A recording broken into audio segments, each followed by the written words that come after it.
Nuestro saludo especial de bienvenida a todas las personas que acompañan este evento académico de la Fundación Excelencia, Liderazgo y Transformación. Hoy, 9 de febrero de 2023, emisión 271 de la memoria histórica aún no contada del conflicto armado en Colombia. Para el efecto, hemos tomado una interesante operación importante de las fuerzas militares, una acción combinada del Ejército Nacional con la Fuerza Aérea Colombiana contra una guarida de las FARC en la vereda del Silencio del municipio de Vistahermosa, Meta, en la cual fueron neutralizados, dados de baja en combate, 35 terroristas, casi todos cabecillas de distintas estructuras del bloque oriental de las FARC, que se han reunido por instrucciones de alias Mauricio Jaramillo, o el médico, quien reemplazó al Mono Jojoy en la dirección del bloque oriental.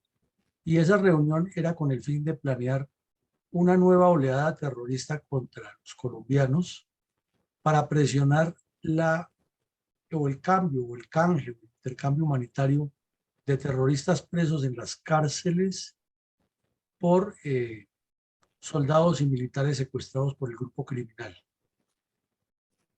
Fue un golpe trascendental para el bloque oriental, porque en menos de un mes, de 3 semanas, fueron golpeados trascendentalmente, como vimos ya en otra operación en Arauca, donde se eliminaron 23 delincuentes de las FARC, también de esta misma estructura del bloque oriental, y luego este golpe en Vistahermosa. Inclusive había algunos de los que han sobrevivido al golpe en Arauca que venían a reevaluar y a tomar decisiones de cómo retaliar contra el Estado colombiano. Y además de eso, hubo algunos que se desmovilizaron. Entonces, la política de desmovilización de terroristas de las FARC se multiplicó, la información se multiplicó de manera importante por los documentos, los dispositivos electrónicos que se decomisaron allí y el testimonio de quienes sobrevivieron a este par de contundentes bombardeos y o fueron capturados o se entregaron voluntariamente ante las autoridades. Por este motivo vamos a ver hoy un episodio muy importante, olvidado por la historia y que tampoco se menciona en los informes de la supuesta Comisión de la Verdad. Y no se relaciona ese caso de que los terroristas seguían insistiendo en destruir al país y que cada vez les costaba más duro. Y otro de los que cayó aquí en este golpe, ya para cerrar esta introducción, fue el sobrino del Mono Jojoy, que era uno de los tantos compañeros sentimentales que tenía la terrorista holandesa Tania Niemeyer, que se había salvado unos meses antes de caer en el bombardeo en el campamento del Mono Jojoy.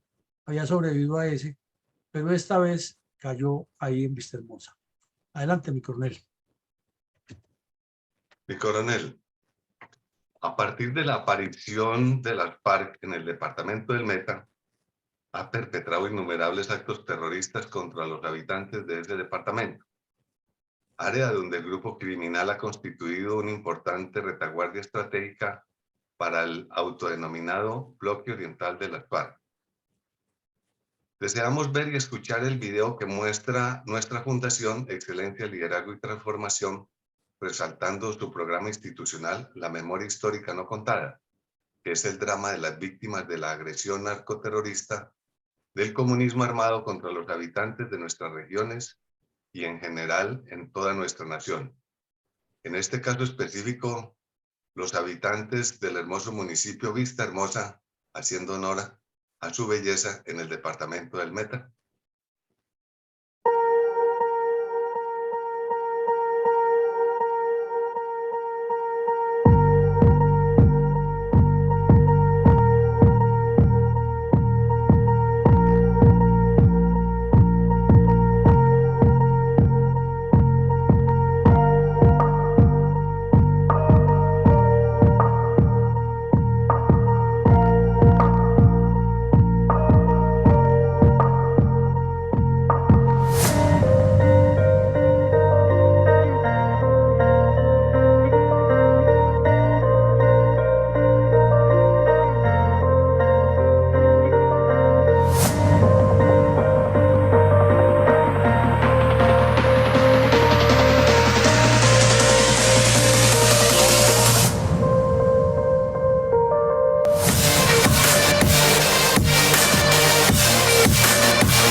Qué realidad tan grande la que nos narra en esta presentación la Fundación.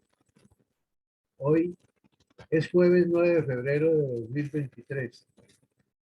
Nuestra emisión 271 del programa diario de reconstrucción de la memoria histórica aún no contada del conflicto armado en Colombia abordará algunos apartes del convulso fenómeno de violencia multiforme sucedidos en todos los municipios del departamento del Meta. Durante años fue convertido en importante puntal geopolítico y geoestratégico para los intereses de los cabecillas de las FARC y otros carteles de narcotraficantes, con miras a la implantación de un criminal esquema de violencias sistemáticas contra los colombianos en pos del control terrorista de la zona. En ese orden de ideas, ¿cuál es el impacto y cuál es el rol geoestratégico del exuberante municipio de Vistahermosa, Meta? Comencemos por decir que el departamento del Meta tiene unas características geomórficas muy importantes, que a la vez son incidentes en la vida política, social, económica, cultural del centro del país y de la Amazonía y la Orinoquía. Por su ubicación al occidente tiene las estribaciones orientales de la cordillera oriental en lo que se denomina el Piedemonte Llanero y que atraviesa de sur a norte el país en un ángulo de 45 grados o visto de norte a sur en un ángulo de 225 grados. Y al mirar el mapa de planta desde la perspectiva superior, se nota que el Meta está pegado al centro de poder del país. Realmente la distancia entre Bogotá, que es la capital, el epicentro del desarrollo nacional, y la capital del Meta y luego los llanos, no dista mucho, solo que se interpone la geografía de la cordillera oriental. Y vemos que eso es al occidente, y aquí está la ciudad de Bogotá, y que al suroccidente del departamento, o centro-occidente, depende de cómo se mire, está una formación geológica de una importancia vital para el ecosistema y para el desarrollo de los llanos orientales y para la historia de las diferentes culturas que han vivido en esa región. Y como se nota, por ser un piedemonte llanero y por ser una tierra fértil, es un departamento prácticamente irrigado en sus 4 puntos cardinales y su interior. Además, tiene 2 ríos muy importantes que le limitan gran parte de su territorio por el norte y por el sur, el río Metica y el río Guaviare. Y todos estos ríos que nacen internamente dentro del llano o que vienen de la cordillera son tributarios de esas 2 grandes corrientes hídricas. Y al oriente tiene una caprichosa división geográfica que lo parte con el departamento, con otros departamentos de manera imaginaria, porque es una línea recta en el llano donde no existe ninguna forma de determinar con exactitud dónde comienza el Meta o dónde comienza el otro departamento, Bichada. Simplemente está la línea recta y se determina una línea recta entre 2 municipios que son puertos fluviales, tanto en el Guaviare como en el Metica. Pero no hay una división geográfica, lo cual dificulta también el ejercicio del control administrativo, político-administrativo de la administración pública. Y como vemos en el mapa, es más bien escaso de carreteras, a pesar de su riqueza y su potencial. Este mapa está un poquitico desactualizado en el sentido de que la carretera San José de Guaviare ha mejorado mucho, pero por años ha sido una trocha muy difícil de transitar. Por lo demás, es un departamento que limita con Cundinamarca, con el Guaviare, con el Bichada, con el Huila, con el Tolima y con el Distrito Especial de Bogotá. Aquí vemos otros datos más importantes. Tiene casi 5.000 kilómetros cuadrados, es grande. Es un territorio bastante importante. Y está su capital a 130 kilómetros de la capital de la República. Aquí informa que para el año 2015 tenía 6.500 predios aproximadamente urbanos y 4.667 predios rurales. Para un terreno, un territorio con tanta potencialidad geoeconómica, pues se supondría que estos predios urbanos y rurales estarían impulsando unos proyectos de gran nivel nacional e internacional agroindustriales, y no es así. Sí, claro, hay desarrollo agrícola y hay explotación de la tierra, pero existe todavía la terratenencia en grandes proporciones, la falta de vías, la violencia, la ocupación de territorios de facto, las disputas porque se ocuparon y no se han legitimado esos predios como es, etc. Y se decía que había 5.4 habitantes por kilómetro cuadrado.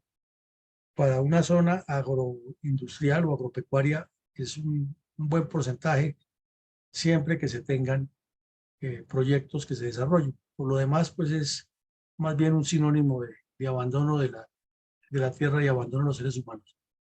Y para ese año se calculó que el municipio estaba evaluado en 159.000 millones de pesos, lo cual realmente es muy poco lo que le aporta en impuestos al desarrollo de la misma región, porque pagan muy poco los predios rurales aquí en Colombia, y máxime si no son productivos, y si de remate está la guerrilla causando daños peor.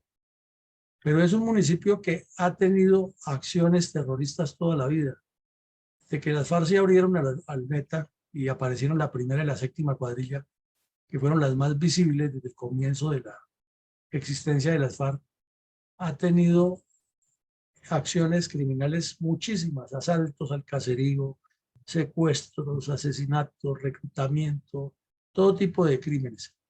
Y aquí ya en forma sistematizada entre el 90 y el 2013, en 23 años señalan 616 hechos que están documentados en juzgados o en fiscalías o en entes de investigación. Entonces, una cifra muy alta. Ese fue Emporio, primero de Tiro Fijo, después de el Mono Jojoy, luego del tal Mauricio, Martín Sombra, Martín Villa. Mejor dicho, todos los bandidos legendarios de las FARC pasaron por Vistahermosa. Ya al verlo más en el mapa vemos aquí que está en el centro de Colombia, que limita con varios departamentos, como lo decíamos, con el Bichada, con Casanare, con Guaviare, que prácticamente por el río Guaviare llega rápido al Vaupés, que al occidente y con Huila, con Caquetá, al sur con el Caquetá, y puede salir rápido al Putumayo y al Amazonas, o inclusive a Perú y Ecuador por la selva, que está ubicado en el centro sur, o más cargado al suroccidente del departamento del Meta, que tiene incidencia sobre la serranía de la Macarena y que limita también por el sur, ya como municipio, limita por el sur con el municipio de la Macarena, donde unos meses antes del hecho que estamos analizando cayó el Mono Jojoy en su feudo, y también está cerca al municipio de Uribe Meta.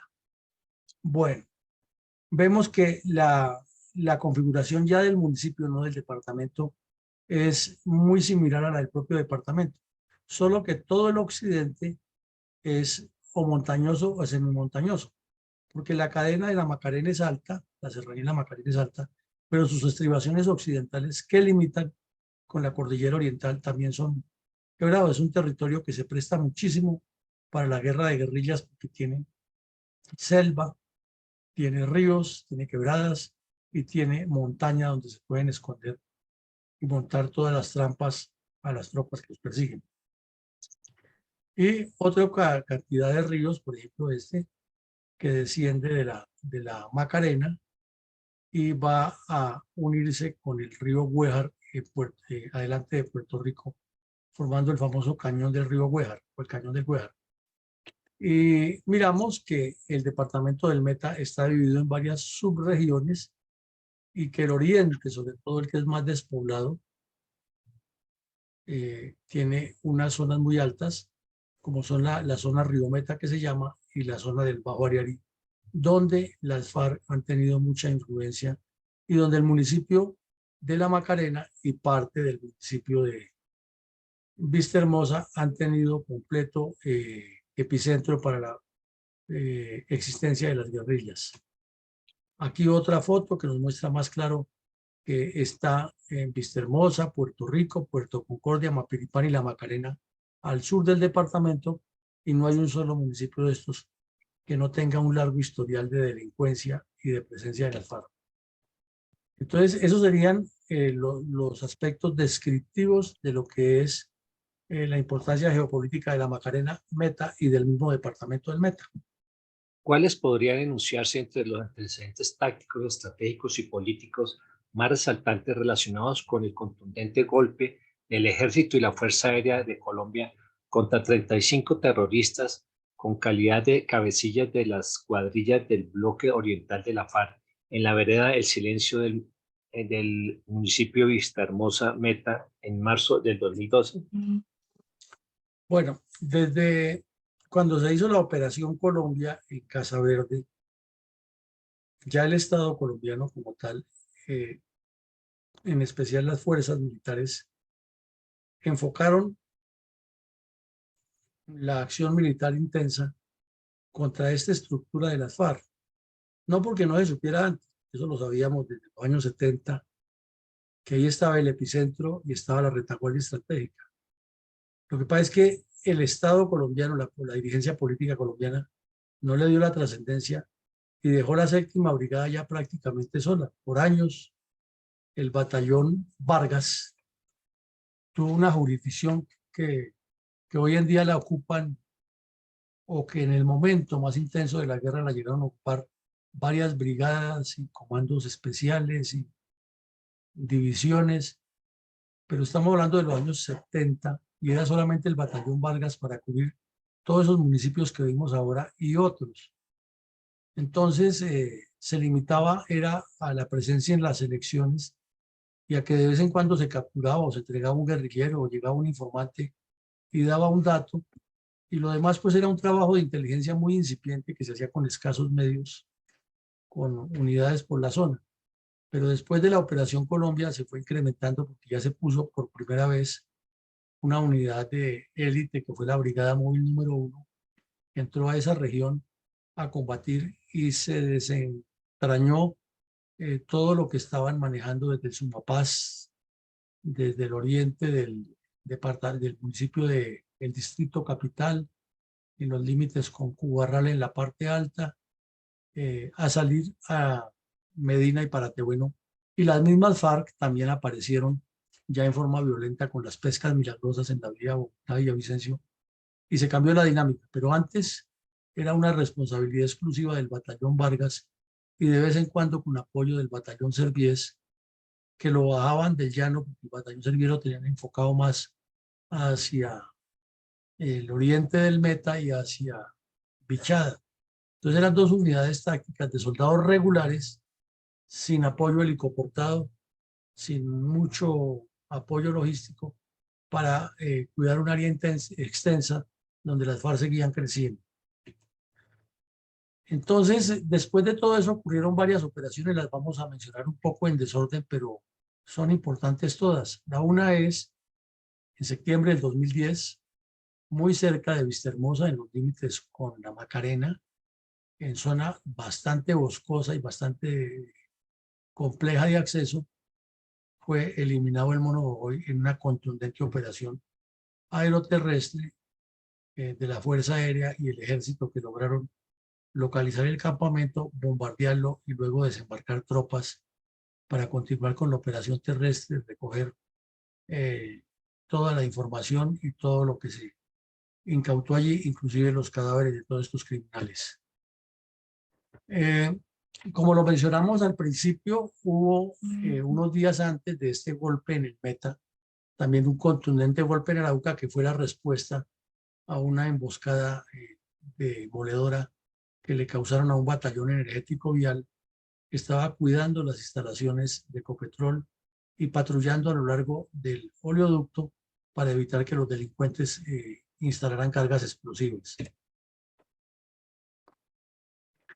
En todo el área de incidencia, de influencia, de acción criminal del bloque oriental de las FARC ocurrieron antes y desafortunadamente siguen ocurriendo la misma metodología de ataques terroristas con explosivos contra entidades financieras, contra la población civil y contra la fuerza pública. Como ven ustedes, no se salva nadie. Y otro tipo de atrocidades increíbles, si una hacienda o el dueño de una hacienda no les pagaba la cuota extorsiva, llegaban en horas de la noche y como el ganado estaba encerrado en corrales, le arrojaban gasolina a estos animales y les prendían candela para forzar al dueño del hato a que les pagara las extorsiones. Y también los asaltos a los poblados, destruyendo los caseríos, destruyendo la sede de la caja agraria, la sede de la alcaldía, la sede de la fiscalía donde había, o los juzgados, para quemar todos los antecedentes de las pruebas que tenían. Son innumerables las acciones de estos criminales en esta zona. Entonces es uno de los antecedentes grandes y gruesos. Y como ya lo hemos explicado en otras regiones del país, en la medida que el narcotráfico fue floreciendo para financiar todo tipo de violencias, pues otros carteles de la droga se asentaron. Pero además porque el cartel de Medellín fue el primero que inició negocios con los narcos allá de la herencia que ha dejado el M-19, que fue el que abrió camino para que todos los narcotraficantes negociaran con las FARC o con los grupos guerrilleros cuotas por dejarlos actuar, cuotas por dejarles pasar los insumos, cuotas por dejarlos sacar el producto ya elaborado, cuotas por cantidad de obreros en las fincas, cuotas por la cantidad de chagras que tenían en el monte. Es decir, un emporio criminal que tuvo mucha fuerza y máximo, como lo describimos aquí, hacia el oriente del Meta, hacia el sur del Meta, entre más se avanza hacia la selva de la Amazonía o de la Orinoquía, que es más o menos el sector donde limitan las dos, es selva, caños, ríos, territorio ideal para cultivar la coca y para mover guerrillas con la protección del follaje y la protección cómplice de los habitantes allá asentados que viven directa o indirectamente del narcotráfico. Por esa época también ocurrió el repliegue de las FARC de Cundinamarca al Meta, ya lo vimos cuando intentaron volver después de la Operación Libertad, y en uno de los tantos golpes fue eliminada Mariana Pérez y otros terroristas, y algunos fueron capturados, y uno más descarado, que era de una ONG de apoyo abierto a las FARC, salió con el cuento que estaba secuestrado, pero andaba con ellos en las mismas actividades, cuando en realidad lo que estaba era coordinando acciones criminales con el grupo delictivo. También, no en esta zona, pero sí en el resto del país, habían caído otros cabecillas, y en especial Alfonso Cano. Entonces, las FARC estaban en un proceso de recomposición, de reestructuración, como lo explicamos ya. Aquí estaban reunidos los cabecillas de algunas estructuras del bloque oriental, planeando un nuevo tipo de acciones con mapas, con cuadernos, con datos, con información electrónica, que todo eso está durmiendo el sueño de justo en la fiscalía. Y al mismo tiempo, en todo el país estaban en desarrollo del Plan Renacer, que lo hemos explicado ya ampliamente, es la línea de acción que le trazó Alfonso Cano a las FARC en las diferentes regiones, ya no de actuar de manera masiva, sino pequeños grupos enfocados en terrorismo y en presión psicológica para que el país le cediera en todo lo que pedía. Hubo dos operaciones muy importantes en la región, no tan lejos tampoco, no cerca e inmediato, pero no lejos de la zona, dentro de la selva, que fueron muy famosas, la Operación Jaque y la Operación Camaleón, dos operaciones de amplio engaño táctico, en la cual fueron liberados de manera sorpresiva y contundente secuestrados que estaban en poder de las FARC. Ya se ocurrieron un tiempo antes de que esto sucediera. Y las redes urbanas en el Meta son muy fuertes, porque como todo el que tenga finca o explote o trabaje en el campo, en el Meta, tiene algún familiar o tiene alguna propiedad en algunos casos en las áreas urbanas de estos municipios. Entonces las redes urbanas se han asentado muy fuerte y por eso es tan complejo llegar al Meta y pasar desapercibido. Desde que se entra a cualquier zona en el Meta, inmediatamente las FARC tienen sus detectores que le avisan por diferentes formas de comunicación a las cuadrillas que ahí está la fuerza pública, que ahí está el ejército. Entonces, entrar de sorpresa y golpearlos se necesitan operaciones aeroterrestres como la que vimos hoy, con información técnica y con un análisis especializado. Entonces, como vemos, era un escenario de complejas condiciones en las cuales había que golpear de esa manera como lo vamos a describir ahora.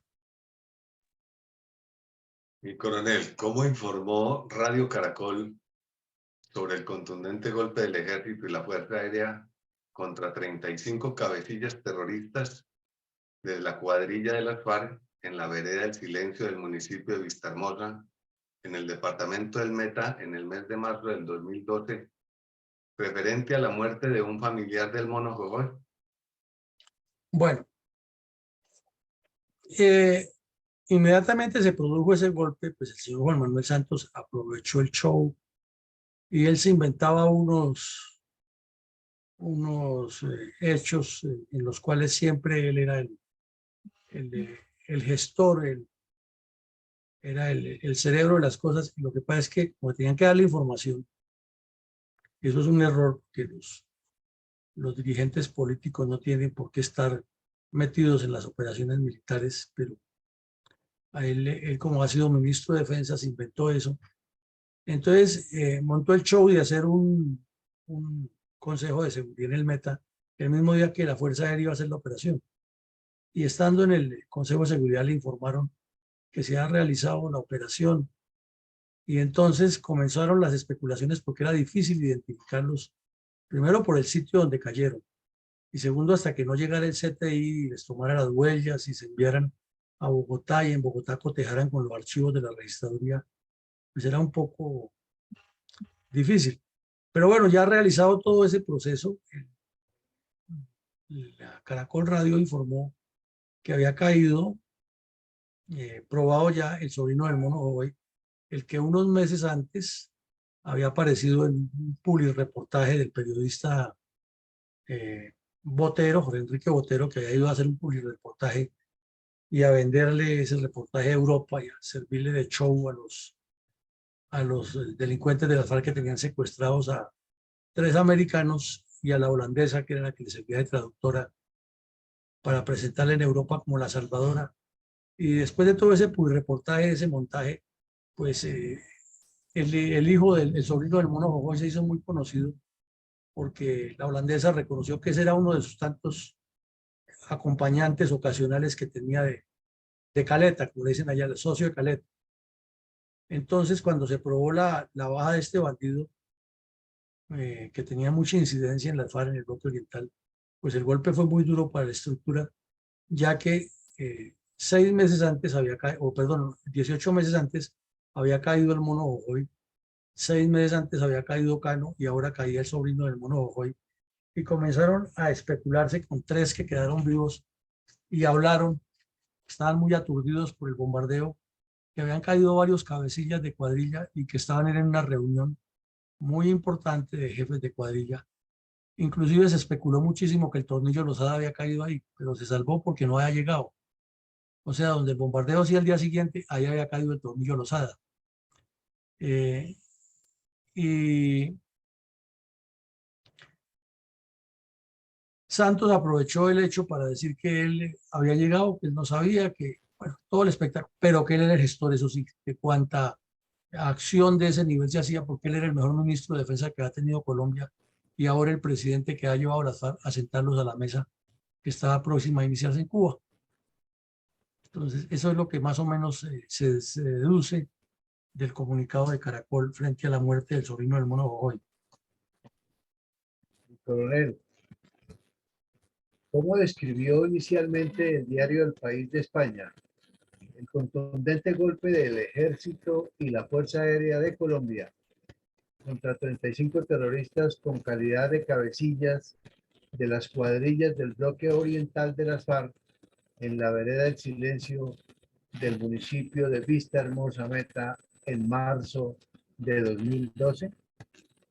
Pues tan pronto se conoció la noticia, que era incompleta, solo daba números y se sobreentiende porque las tropas en tierra estaban buscando a los guerrilleros muertos, a los heridos o a los que se entregaran y estaban cerrando el sitio, decomisando materiales, haciendo inventario de lo que encontraban, etcétera.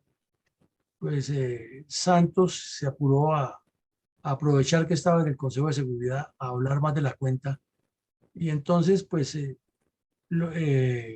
País de España fue uno de los medios que publicó, envió un comunicado en el que por un lado decían que a las 2:30 de la mañana, otros que a las 3:30, y el mismo periódico se contradice en el informe. Pero resalta, eso sí, que días antes hubo unos bombardeos en el Cauca, otros en Tumayo, y no fue en el Cauca, sino fue en Arauca. O sea que tiene ahí sus pequeñas imprecisiones. Y ya da un primer parte de armamento decomisado, 31 fusiles, 8 granadas, unos equipos de cómputo que siguen durmiendo el sueño los justos en la fiscalía y una ametralladora y pues obvio municiones y otros elementos. Y decía que para la fecha, en menos de o lo que iba transcurrido de ese año, ya habían caído 141 terroristas en combate. Y obviamente esas cifras tan altas de personas eliminadas en combates le subían el ego al señor Santos, que no lo ocultaba y decía: yo soy el mejor ministro de defensa que ha tenido Colombia y soy el presidente que tiene las FARC doblegadas y las va a llevar a hacer la paz. Entonces, con esos cuentos, los medios de comunicación le multiplicaban, además porque no tenían el acceso a la información directa, o cuando lo llevaban ya todo era el ejercicio preparado, como decía el señor Santos, que era el primero que llegaba. Eso sí llegaba de primero allá y hasta se ponía chaleco antibalas, se hacían unos shows que ya conocemos.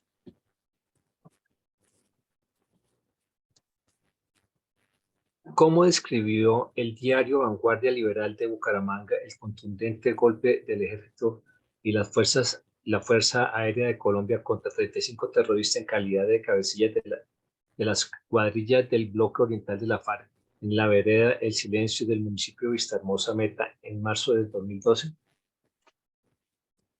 Dentro de esa línea de la información incompleta, entonces, como vemos aquí el titular, el periódico Vanguardia publicó que eran 32, porque Santos pues tampoco dio la precisión de la cifra, que 32, que 33, que 35. Entonces el Vanguardia lo puso en 32, pero ya definitivamente después de que hicieron los levantamientos y las acciones judiciales correspondientes, se pudo tener una cifra concreta. Y en lo demás, pues el diario La Vanguardia se limitó, como muchos otros, a hacer un resumen de la primera declaración de Santos en Villavicencio.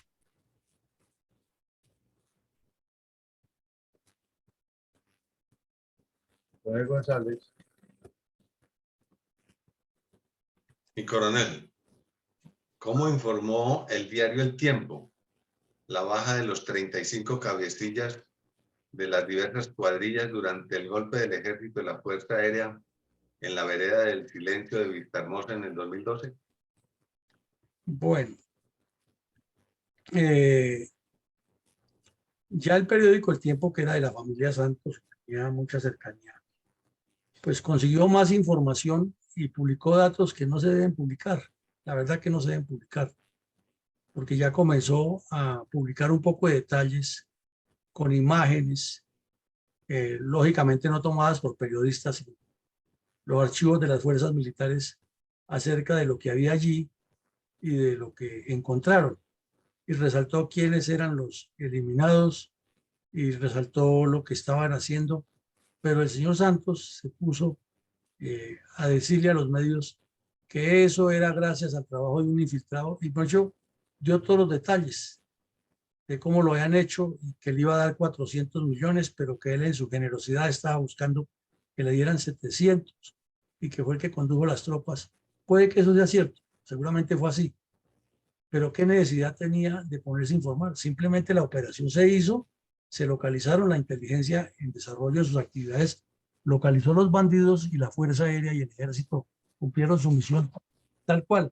Pero ya entrar a esos detalles que era que conocía a Arcesio Niño, el jefe de la cuadrilla 27, por quien se reconoce, se pagaba tanto, o porque el cabecilla de la cuadrilla 43 y que se tenía la información que era, pues eso da demasiada información que nadie la necesita. Igual que hizo cuando la operación Jaque, que no llevaba un mes de realizada y ya publicó un libro con un escritor que se lo elaboró, en la cual Santos aparece como el genio, el estratega, y cuenta todos los detalles de todo lo que le plantearon y deja al descubierto un sistema de una operación que en países serios como Estados Unidos tiene una gran cantidad de años y se desclasifica cuando ya prácticamente no tiene ninguna incidencia.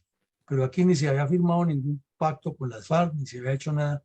Y este señor desesperado porque lo vieran que él era el héroe de la película, desenmascarando toda la acción y dañando futuras operaciones porque ponía en calzas prietas a las fuerzas militares y a la policía para seguir actuando, ya que los bandidos conocían los procedimientos y ya entendían mejor, y además poniendo en riesgo a las familias de todos los desmovilizados, porque inmediatamente la ojeriza comenzaba contra el sector más débil.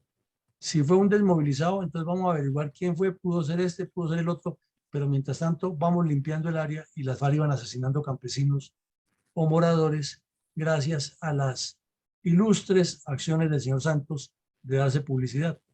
Entonces en el periódico El Tiempo se publicó ese titular, que 6 cabecillas de frentes habían muerto, pero eso fue una de las informaciones, no de que Santos supiera que era el cabecilla del 43, no tenía ni idea de eso, sino las informaciones que dieron los 3 que quedaron vivos y lo que había en los documentos.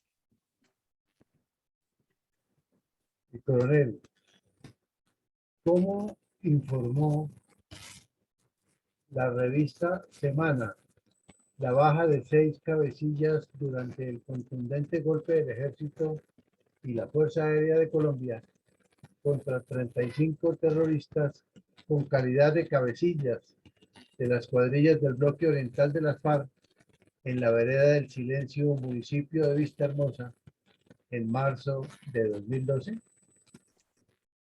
Pues si el periódico El Tiempo estaba matriculado con la Casa Santos, en ese tiempo Semana sí que era cierto, era cuando llamaban que le decían Semanancol porque parecía el brazo publicitario de las FARC. Todos los artículos eran escritos por izquierdistas y todo lo que pasaba en el conflicto tenían la información al detalle. Entonces aquí ya hasta publican las fotos de los bandidos, que son fotos de los archivos de inteligencia, porque estas fotos lo que hacía la inteligencia era que con videos que le incautaban a la guerrilla o lo que encontraban en los computadores, llamaban a los desmovilizados y les decían, este quién es, y los iban identificando con nombre propio, y con esa información se judicializaban los expedientes en la fiscalía. Entonces, como vemos aquí, estas fotos son de los archivos de inteligencia que el señor Santos ordenaba que se le entregaran a los medios de comunicación, en especial a Semana y al Tiempo, que eran las que le hacían la publicidad. Y si se lee el artículo completo, es todo una andanada de elogios al señor Santos y no el reconocimiento al trabajo de inteligencia de las fuerzas militares, sin entrar en detalles cómo se hizo, sino del valor que tuvieron esas actividades, de la precisión de la Fuerza Aérea, del profesionalismo de los pilotos, del valor de los soldados que desembarcaron en el sitio y de la importancia del golpe, que eso es lo que debe decir el informe de una operación, pero no ponerse a contar que fue un desmovilizado que lo llevó. Y ya con base en los documentos de medicina legal, se publican los nombres de algunos de los 26 bandidos y entre otros en la ayuda mostramos a 3. Pero sí se comprobó más por información del que los llevó hasta el campamento de quiénes eran los muertos. Eran personas que no las conocía nadie y además que quedan casi siempre desfigurados y con el calor de la selva, pues, más rápido que los cadáveres se descomponen.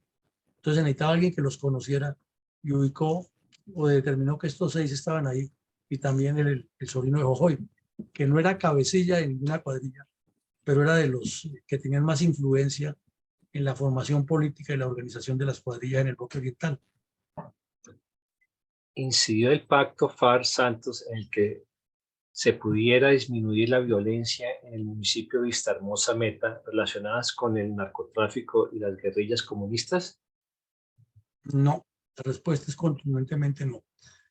Y estamos hablando del año 2012, pasa el 13, el 14, el 16, se firma el show, viajó Timochenko allá al Meta, precisamente a Vistahermosa, con Santos, hicieron otro espectáculo del supuesto acto final de las armas, la ONU haciendo el show, nunca se supo qué armas entregaron porque no dijeron jamás, y todo es que unos supuestos contenedores que las recogían, y los bandidos seguían armados en las zonas de concentración con el cuento de que hasta que no se hiciera todo el proceso de desmilitarización, no se podía. Al ejército lo disfrazaron con unos uniformes raros allá en la zona para que no se metieran con los bandidos. Y bueno, terminó todo eso, pero la violencia siguió igualitica en la región.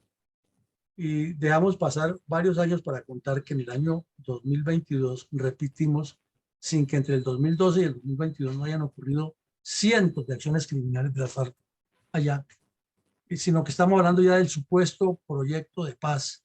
Y ahí vemos lo que ocurre, que en el mayo del 2022, en plena pandemia, las fuerzas militares fueron agredidas por estos criminales, 14 soldados heridos en un atentado terrorista de las mismas estructuras que supuestamente han firmado la paz, que supuestamente estaban en paz.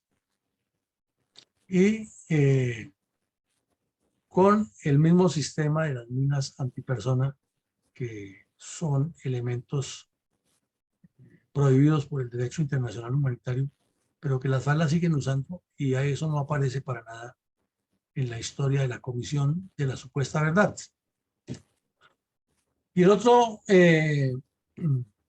tema que nos demuestra es que ya durante el gobierno del señor Petro, esto hace apenas un mes de ocurrido, lo que estamos aquí relatando en esta imagen, 30 soldados que fueron a destruir unos cultivos de coca fueron rodeados por las FARC y por los campesinos o por los residentes de la zona, todos organizados, lo que ya conocemos de su estructura, y los secuestraron.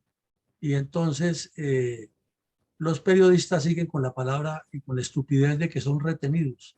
Hasta el mismo fiscal, ¿no? Se liberaron los que estaban retenidos. Pero cuando los bandidos de otro grupo le retuvieron, entre comillas, a 3 fiscales, ahí sí fueron secuestrados y abrió el proceso inmediatamente por secuestro. Entonces uno se pregunta, ¿y por qué en este caso no sale también corriendo el fiscal y arma una rueda de prensa? Y ese escándalo de que los servidores públicos y la justicia están siendo asediadas y que abre la investigación por secuestro. Ah, no, porque es que eso no le da réditos a él para ser candidato presidencial. Entonces, esa falta de claridad del Estado o de los organismos del Estado son las que muestran que Pacto FARC-Santos no sirvió para nada porque no hay claridad. Y aquí en este artículo mencionan que una resolución del Ministerio de Agricultura para la sustitución de cultivos y que los parques naturales y que otras regiones del país, y eso sigue igual. La violencia sigue igual, las FARC siguen mandando allá con el cuento de que son disidencias. Ayer anunciaron, anoche anunciaron, que ahora sí van a hacer las comisiones para dialogar y seguimos en lo mismo, con el cuento de que son disidencias, que hay disidencias de las disidencias y que entre ellos están partidos los grupos, pero las FARC siguen causándole daños al país. Entonces ese pacto no funcionó. Esa es la conclusión.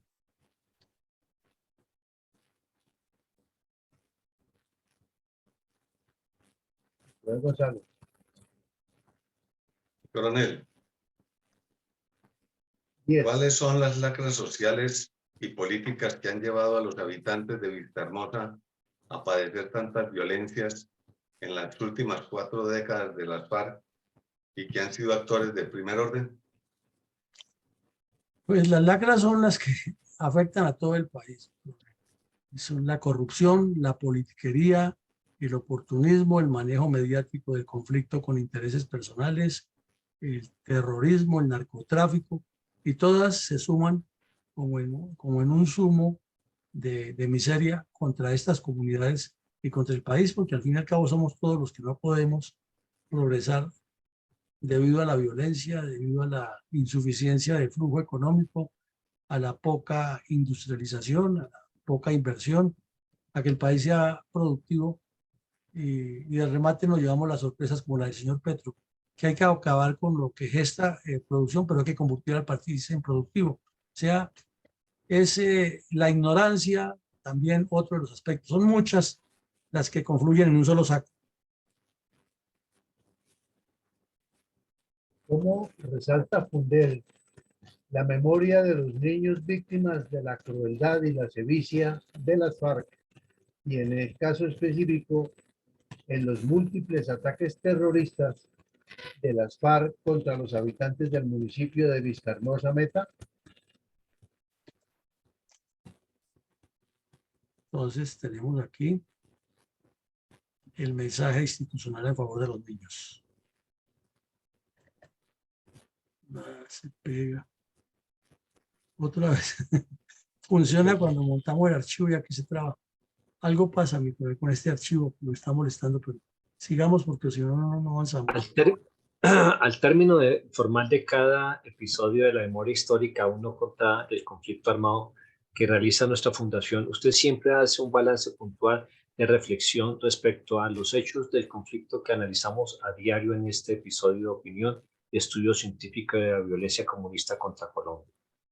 Cada reflexión estratégica, ¿cuáles reflexiones estratégicas tiene hoy respecto al contundente golpe del Ejército y la Fuerza Aérea de Colombia contra 35 terroristas con calidad de cabecillas de las cuadrillas del bloque oriental de la FARC en la vereda del Silencio del municipio de Vistahermosa Meta en marzo del 2012? Muchas, pero miremos algunas aquí muy rápido. El hecho de que las fuerzas militares comenzaron a operar de manera conjunta y coordinada en operaciones del Estado Mayor en el Comando General de las Fuerzas Militares y a cada vez refinar mejor los procedimientos, se fue notando en las distintas operaciones que se hicieron y eso completamente minimizó a las FARC.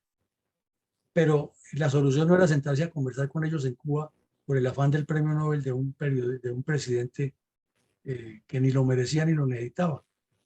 Y la solución era llevarlos al borde de la extinción y someterlos a una rendición. Eso es lo que tocaba hacer. Pero lo que le hizo fue darles alas y permitirles que ocurra lo que acabamos de ver en Vistahermosa. Se desmovilizaron, entre comillas, unos y otros revivieron la violencia. Es indudable que hay un olvido de la intención estratégica de las FARC en la Orinoquía y en la Amazonía. Y además del olvido es la ignorancia de la dirigencia política y la dirigencia empresarial, de los medios de comunicación, de la misma academia que tanto tiene especialistas que hablan de lo divino y lo humano del conflicto y nunca enfocan esa realidad y menos el informe de la supuesta verdad del señor de Rú. Y es que en la Orinoquía y la Amazonía existe una intención estratégica para proyectar desde allá la toma del poder que no se debe mirar simplemente como un recuento anecdótico, sino como un proceso en pleno desarrollo al cual no han renunciado y por eso lo dicen en sus comunicados. Nosotros somos fieles a la ideología de Manuel y Jacobo. O sea, no han cambiado su mentalidad, no han cambiado su plan estratégico, que han tenido dificultades y por todas esas divisiones y por el tráfico y otras cosas, eso es un punto. Pero el otro punto es que están en lo que siempre han dicho, avanzar desde la periferia hacia la capital de la República con el mismo esquema de guerra de guerrillas. Puede que nunca lo logren, y seguramente no lo lograrán, pero el daño que le ocasionan al país, al desarrollo y a estas regiones es inmenso porque no permiten que haya progreso. En este bloque oriental fue donde más tuvieron formación tanto los pisasuaves como las acciones masivas, como los procedimientos tácticos, y fue el bloque que más cumplió en detalle las instrucciones de Alfonso Cano en el Plan Renacer. Por esa razón, todas las cuadrillas que estaban en Cundinamarca dejaron sus avanzadas, porque eso nunca las quitan, para seguir trabajando la base política, y todavía existen en Cundinamarca, el Meta y en toda esta región, grupos trabajando la ideología comunista dentro de la masa, mientras las cuadrillas principales se replegaron hacia el Meta y desde allá continuaron delinquiendo, especialmente en narcotráfico, minería ilegal, extorsión y secuestro, para eludir el combate directo con las fuerzas. Esto es muy claro. Desde las instancias del bloque oriental siempre se ha promovido organizar o incrustar personas de la organización armada dentro de la población civil con el fin de controlarla por medio del terror y multiplicar el reclutamiento y el avance de las cuadrillas en todas las regiones. De igual manera, todo esto que vimos que ocurre son las consecuencias del Plan Renacer, que ya para el momento de esta operación llevaba 4 años de vigencia. Entonces son muchas las acciones que se cometieron en Vistahermosa entre el 2008 y el 2012, y sin contar las que siguieron cometiendo hasta hoy, 2023, que apenas vimos 2. Lo cierto es que las FARC no han desaparecido de esa región.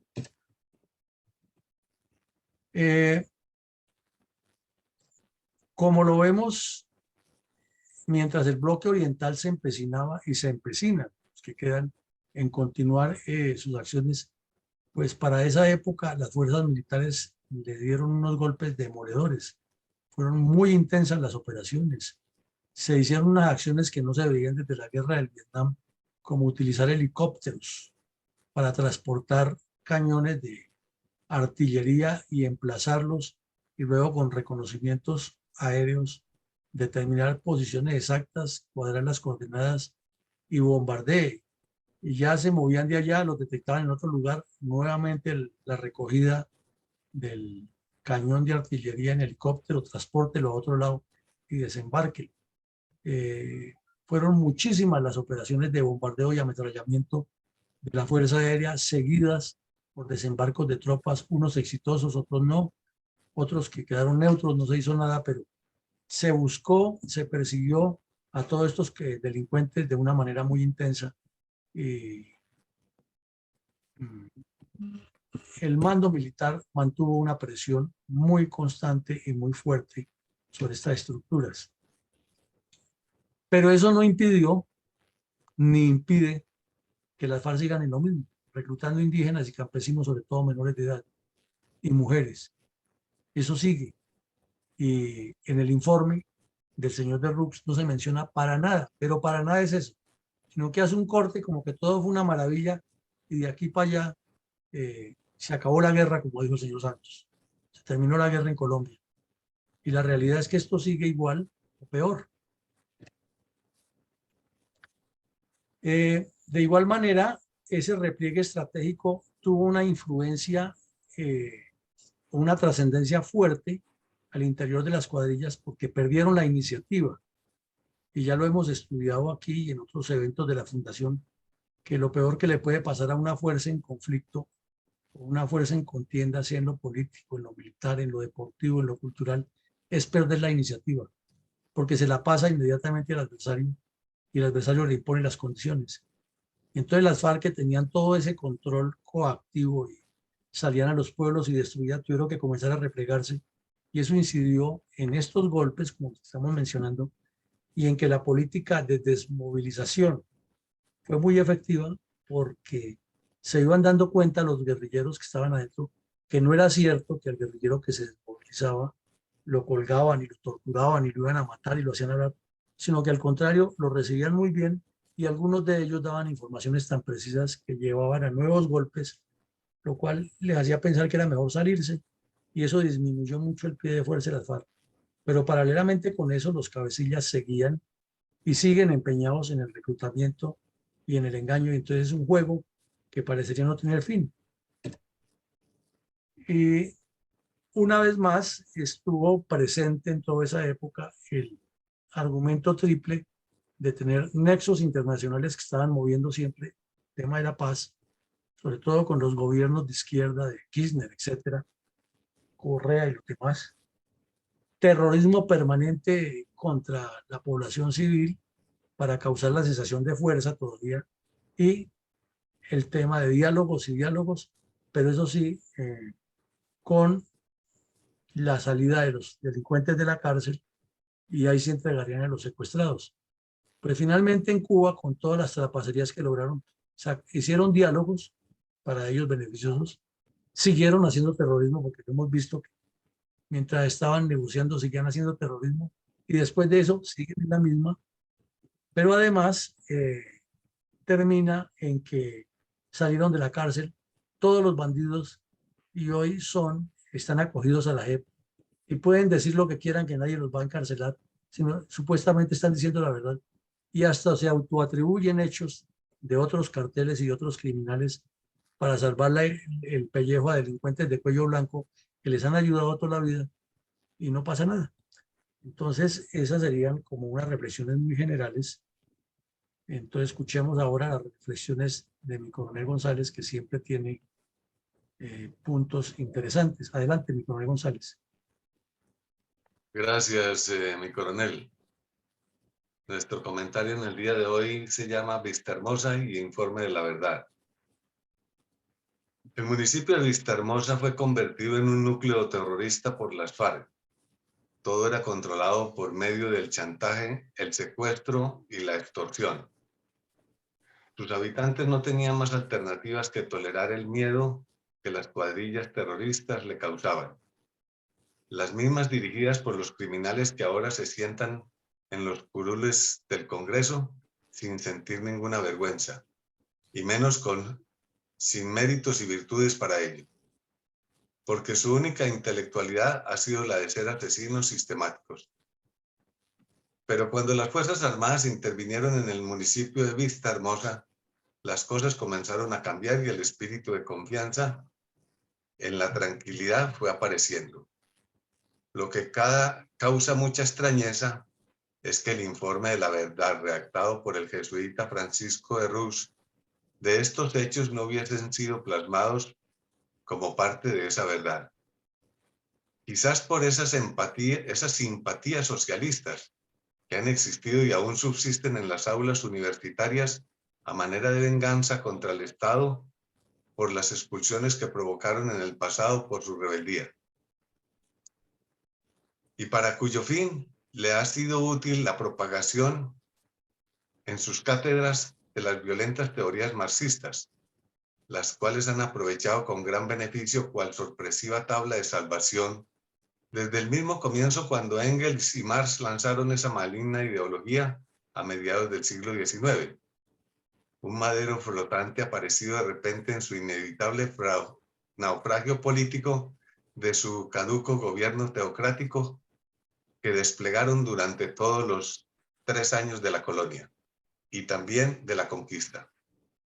Actitud basada en el rencor por la serie de expulsiones a las que se vieron sometidos los jesuitas desde la misma colonia, iniciadas esas expulsiones por el mismo rey, por su espíritu subversivo y su insurgencia intelectual.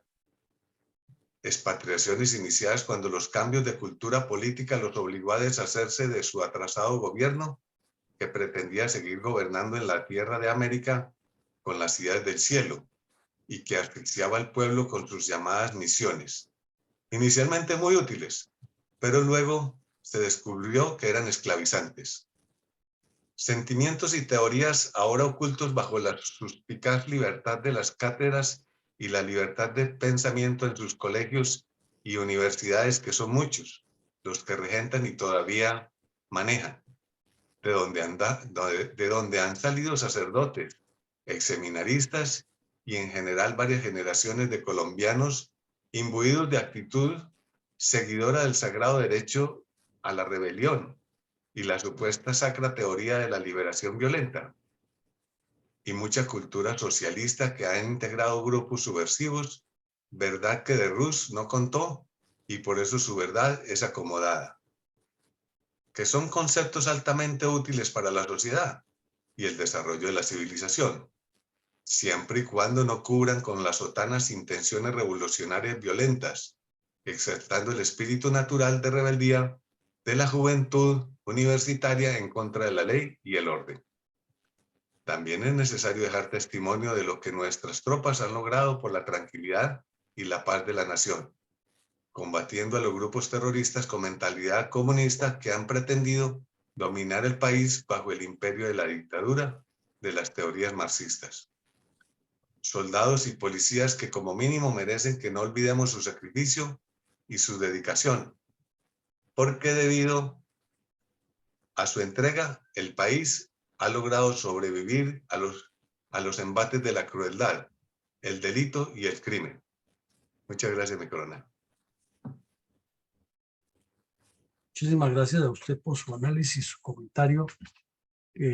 Complementa completamente lo que hemos dicho acerca de todo el entorno ideológico y constructivo del mal que han hecho los comunistas armados y desarmados para afectar una región que debería ser más productiva, puede ser más productiva, tiene como ser más productiva, pero con esa violencia comunista es imposible que se desarrolle.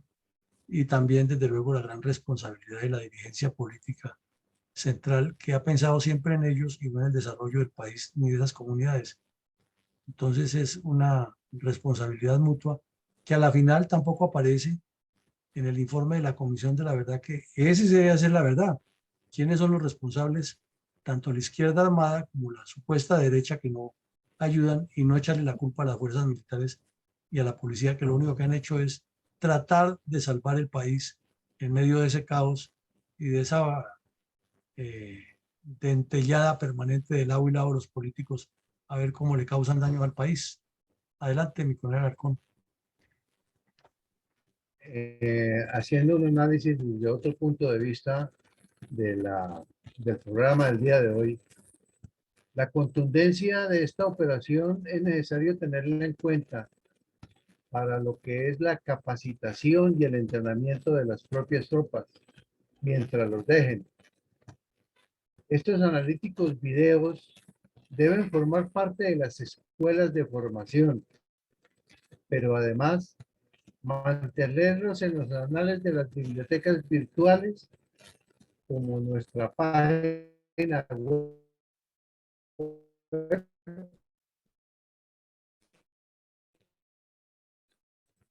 Buena señal. para que sigan engrosando el ruido país, porque esta sí es la verdad verdadera, recordando siempre que el pueblo que no conoce su historia está condenado a repetirla, de pronto por mayor crueldad. Muchas gracias, mi coronel. Bueno, mi coronel, adelante, Vicencio. Mi coronel, el municipio de Vistahermosa, como todos los municipios del departamento del Meta, ha sido muchas décadas de violencia, muerte y destrucción. Pero más que hablar de esto, es hablar de la política y de los partidos políticos que han gobernado este departamento. Y indudablemente, como en Arauca, son departamentos que han sido influenciados, y ahí donde nacen la historia de la FARC también. Entonces no son de hace 5, 10 o 15 años, son 40, donde los hijos, los nietos, los abuelos, los papás han permanecido a estos grupos subversivos. Bueno, entonces, con lo que dice Vicencio y lo que dice mi coronel Alarcón es cierto. Primero, el desconocimiento de la historia o la necesidad del conocimiento de la historia, se mire por la óptica. Y respecto a lo de la militancia en grupos armados, desde siempre es porque se ha producido desde el origen una colonización armada producto de violencia. Y entonces se llega a multiplicar la violencia en otras regiones cuando es originada por otras violencias. Es un círculo vicioso que lo hemos analizado aquí largo, este programa, pero que es lo que queremos transmitirle a los colombianos y al mundo. El problema es mucho más profundo de lo que lo quieren presentar y que los responsables son necesariamente los dirigentes políticos. Pues llegamos al final del ejercicio de este programa de la memoria histórica aún no contada del conflicto armado en Colombia. Con nuestro mensaje institucional cerramos y les invitamos a que esta tarde nos acompañen en el ejercicio académico de la reconstrucción de la importancia de la visión geopolítica del general Eisenhower en la formación de personas con visión de estadistas y estrategas.